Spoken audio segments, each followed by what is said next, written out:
Търсиш интелигентен и различен подарък, с който да зарадваш любопитен и търсиш човек на правилното място си.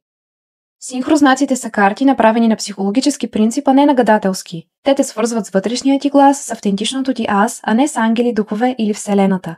Те те стимулират да си задаваш правилните въпроси и да разглеждаш вътрешния си свят с ново осъзнаване, за да можеш да направиш правилните избори и да си по-спокоен и щастлив. Тестето съдържа 56 карти с архетипни и резониращи символи и наръчник за тълкуване, което прави синхрознаците изключително интуитивни и лесни за използване.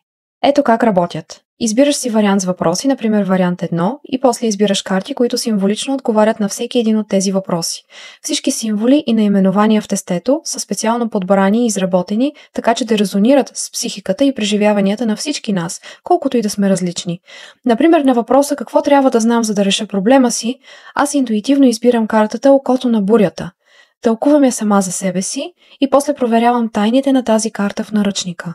На въпроса какво трябва да направя, за да постигна целта или мечтата си, аз отново се доверявам на подсъзнанието си да ме води и се спирам на картата Вълшебна прошка. Опитвам се да си обясня защо съм избрала точно тази карта и точно за този въпрос и после проверявам дали моята интерпретация съвпада с тази в наръчника. На въпроса какъв общо валиден урок трябва да науча за себе си, по същия начин разглеждам картите и оставям символите да ми проговорят. За този въпрос картата Светло примирие най-силно резонира с мен. Карл Юнг е казал: несъзнаваното говори чрез символи.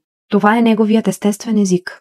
Довери се на психологията, поръчай своите синхрознации и започни пътешествието обратно до себе си.